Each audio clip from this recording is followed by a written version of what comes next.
Hello guys, Crypto here again. I'm gonna narrate 4 short stories for you this time. We start with story number 1, Sammy's Secret. Days turn into weeks after the discovery of the disturbing Sammy the Cat DVDs.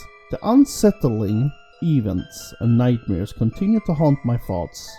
I decided to go deeper into the mystery, determined to uncover the truth behind this haunting show. I have contacted the local police department again to inquire about any updates on the investigation into the second DVD I've reported. They informed me afterwards that the man responsible for the show's disturbing content had been identified as Richard Turner, an actor who had struggled with severe mental health issues. Intrigued and horrified by this disclosure, I decided to visit Richard Turner in prison. I wanted answers, and as I entered the cold, dimly lit prison visiting room, I was met with a crooked and untidy man in a prison uniform. It was Richard Turner, the man who had portrayed Sammy the Cat. He looked up, his eyes filled with a mixture of sadness and madness. I couldn't help but feel a pang of sympathy for him, despite the gruesome scenes I had witnessed in his show. "Richard," I began cautiously. "Sir, I need to understand what happened with Sammy the Cat.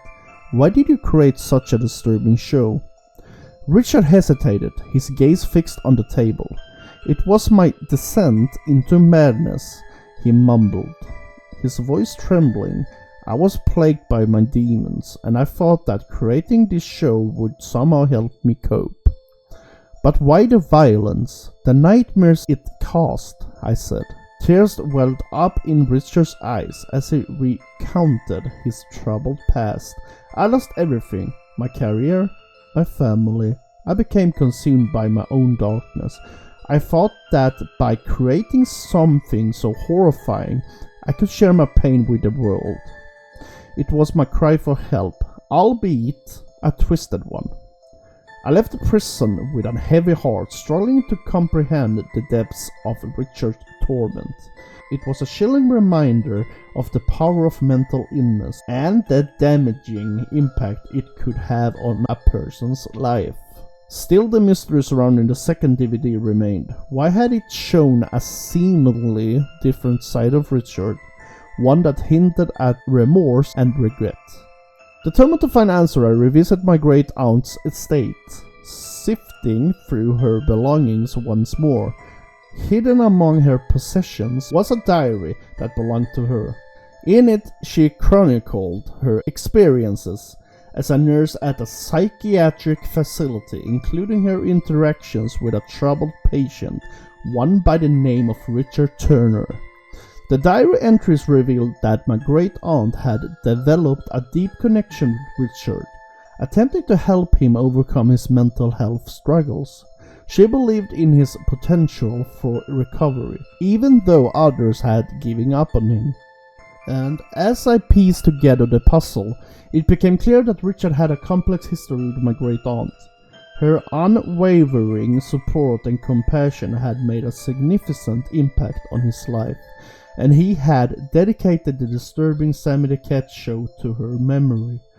The revelation left me with mixed emotions.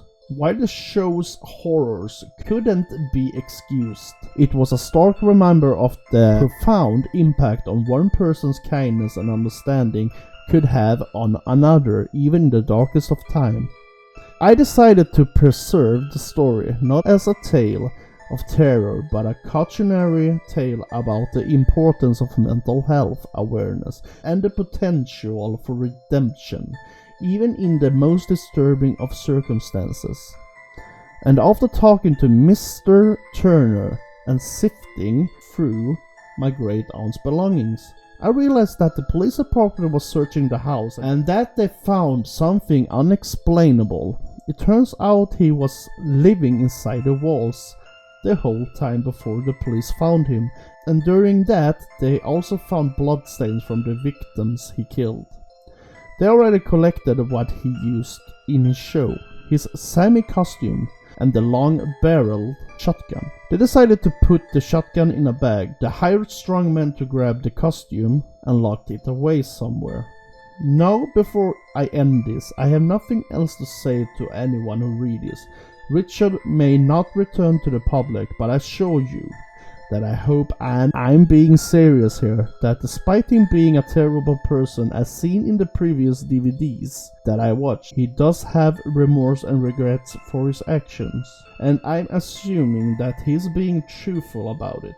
Anyone can change if they put in the effort. I don't know, I guess I'm glad I tried to end this on a little happier note, but I don't know yet. And thankfully I'm feeling a bit better after this situation. Story number 2. Children Only Contest. For my niece's 6th birthday, I bought her a Barbie doll. She loved dolls and stuffed animals, and loved playing pretend with them even more. Whenever I stopped by my sister's house, I could always hear my niece playing with her toys, speaking to them as if she was having a wonderful conversation, and would sometimes make her dolls talk back. When she unwrapped the doll, her eyes lit up and she immediately opened the packaging to play with her new toy. Her eyes lit up and exclaimed proudly that this particular Barbie was one she had never seen before. I bit my tongue and just smiled. I couldn't spend too much money on my niece, even though I loved her to pieces.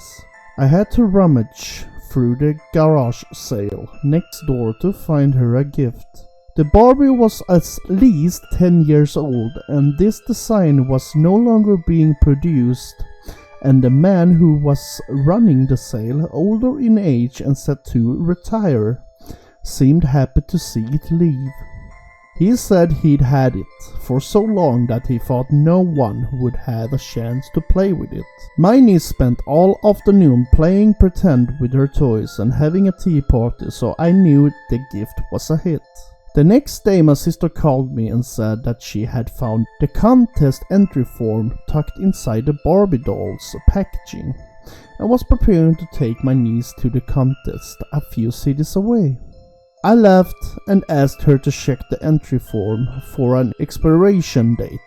There was a pause on the other end of the line. "Hello?" I asked for my sister, thinking maybe the call had been dropped. "Are you still there?" "Yeah," my sister replied, her voice trembling with fear. "What's wrong?" I asked. "The entry form doesn't have an expiration date. Why did you ask me to check?" Because I didn't want to say anything that might frighten my already shaken sister. "I found the doll at the garage sale. That's why it's older than the dolls you can find in the store." I heard my sister stifling a whimper. I just googled information about the contest, and I waited impatiently for her to tell me what she had discovered. And the contest was a scam, a trap for children. What? I couldn't believe what she just had said. "What do you mean, a trap?" "I found a newspaper article," she continued. 12 years ago, 6 little girls disappeared after entering a contest that didn't officially exist. 3 years after the disappearance, the girl's body were found in the woods 6 miles from the backyard of a known pedophile. The police found copies of the contest entry form and discovered that he had been slipping the forms into the packages used to contain toys for little girls. I felt sick. My heart dropped, and I couldn't get the horrible thought of losing my beloved niece to such a disgusting predator. What happened to the man? Where is he? After he was arrested and set to stand trial, he was released on a technicality. He skipped town and no one has seen him since. "That's not true," I practically whispered, my voice failing me as dread set in. "I saw him only yesterday. He was right next door." Story number 3. A warning. Everyone has the feeling sometime in their life. Some able to explain the phenomenon, and Others simply cannot. The unknown feeling of someone or something watching you. The experience where either dread or curiosity can get the best of you. You could be quietly sitting at home, earbuds in, immersed in your technology when it hits you. You look up from your phone to see your parents sitting, watching television and paying you no mind, and your siblings sitting on the floor, drowned in a video game. But you find no source of the feeling you just had. Some people brush it off, others get paranoid, but some they find the source. I was one of those people. It was a warm day in August, and I quietly sitting at the window seat inside a Starbucks near my college campus. I had my music blaring in my ears to help drown out the busy customers while I vigorously worked on a research paper. After about an hour of staring at my laptop, I suddenly had a feeling of eyes on me. Being in a pretty busy place, I didn't give it much thought. I looked up and didn't see anything out of the ordinary. A few men sitting at a table chatting, other college kids like me, full attention to their studies, and a woman at the register getting her order taken. No eyes on me until I looked closer at the woman. There was a little girl tightly wrapped around her leg, probably around 3 or 4, that I didn't initially notice. She was looking at me from behind her mother's leg with a confusing look on her face. It was hard to explain, like a blank but fearful stare right at me. She didn't look very well to be a kid that was being taken out to a restaurant. She had dirty brown hair that was matted down in random places, bare feet, and a used to be white dress that was stained, as if she had just finished playing in a flower bed. I silently smiled at the young girl and waved. After getting no response, not even a change of facial expression, I shrugged and looked back down at my laptop. About a minute went by, with the feeling of the girl's little eyes on me. I decided to look back up. Out of instinct, she was gone. The mother was paying for her food, as I quickly scanned the room for any sign of her daughter. As it appeared, she didn't realize the girl was missing. After I noticed no sign of anyone younger than me in the restaurant, I quickly walked over to the woman and tried to explain that her daughter was missing. What she said next disturbed me. "I'm sorry, I came here alone." In shock, I apologized and slowly walked back to my seat. I noticed the girl in too much detail. How could she have never been there? After being certain the girl was not in the building, I started to rationalize as just being a daydream I had that slipped into reality. I had been staying up late worried about this paper. I regained my composure and decided to just forget about it. 30 minutes went by before the feeling came back. I tried for as long as I could to ignore it, as I thought the feeling was just nerves, but the longer I waited, the worse it got. Eventually I couldn't take it. I snapped my head up and basically fell out of my chair when the brown-headed girl appeared in the seat directly across from me with that fearful stare in her eyes. I let out a scream as I tumbled to the ground, but when I looked back up from catching myself, the girl was gone once again. The eyes now on me were that of everyone else in the cafe, but the girl was nowhere in sight, being just as embarrassed as I was frightened. I grabbed my stuff and quickly walked out and back towards my dorm. I was still trying to wrap my head around what happened when I suddenly saw her once again. Across the road behind a light post, in the back seat of a passing car, even through a window in the back of a shop, the girl was standing, constantly staring at me. The feeling of dread stayed over me until I was safely back in my dorm room, with the door locked behind me. Finally, I passed out from exhaustion onto my bed. The next day, I woke up to the news blaring on my television. Apparently, a man had been arrested right outside the Starbucks I was just in.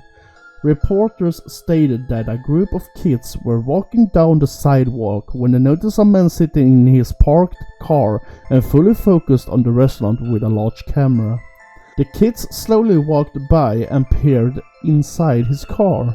Behind the passenger seat of the car, they could plainly see some nylon rope, a large roll of saran wrap, and the glistening of a large butcher's knife. They quickly walked off and called the police as soon as they could to investigate. When the police arrived, they found the object, took the man's camera, and shortly after took him in for questioning. The man had apparently been taking pictures all day of girls walking down the street and in the restaurant. They quickly showed some of the photos and my heart sank as I saw a picture of myself sitting on my laptop, getting up to talk to the woman at the register, falling out of my chair and leaving the restaurant. Those were the last photo he had taken before he was caught. In no time they found out that the man had just recently been released from prison after serving a 25-year sentence for the kidnap and murder of a 3-year-old girl named Annette Smith. They showed a picture of her and the same feeling came back as before. The picture was taken before her death and she was standing barefoot in a field with long brown hair and a beautiful white dress. Story number 4. Parasite website. There exists a website known as parasite.org, and it's claimed that when you first enter the website it automatically asks for your name, bank account information and other personal details like your address. Not providing this information doesn't do anything, but if you do input your details the following text appears. Thank you customer, enjoy your parasites. You are then directed to the main part of the website, which is a shop that sells parasites of all kinds. Ticks, bedbugs, tapeworms and leeches. Notably, human parasite, and each item is priced modestly with the phrase, no refunds, prominently displayed at the top. The shop also offers an illegal drug containing an organ-eating parasite. Now you can also use the contact from the chat with the people who run the website. The staff seems friendly and greet visitors like regular employees. However, when you ask for assistance from someone named Whiteman, he automatically appears. His profile picture shows an evil smiling white face with sharp teeth and 2 tiny black dots for eyes. Here's what he says. Hello, thanks for asking for my assistance. How can I help you? You have 2 options here. You can reply with either my drug isn't coming or what do you do with my address.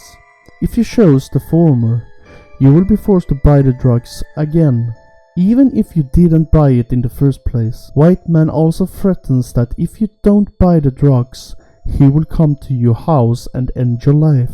If you choose what do you do with my address, he responds, it's our company policy. If we don't get your address, we can't mail the drugs or parasites to you. However, when you purchase something from parasite.org, you will receive an email with the following message. Hello, thanks for shopping at parasites.org. Your parasite or drug will arrive in 3 days. Check your mailbox daily and give us a message on our website if you don't find anything there. Have a wonderful rest of your day, night or evening. After 3 days, the item will arrive in the mail inside a box. Upon opening it, you will find some blood and a bit of fluid with the drug or parasite in the middle. Every order also includes a note with a link that, when typed into a search engine, directs you to a text interface. Sporting a dark background, the following text appears. Hello, thanks for buying our product. We will do whatever you want us to do. If you want us to kill an enemy of yours or anything else, type that in the box below. Though it's recommended that you don't include your name. If you do, the same thing will happen to you. Now this is where the website takes a dark turn, leading to the main reason why it was eventually taken down. According to the victims list, enemies would be stabbed to death, and sometimes the employees would record the murder and make a snuff film out of it. If you include your own name instead, your death would be even more graphic.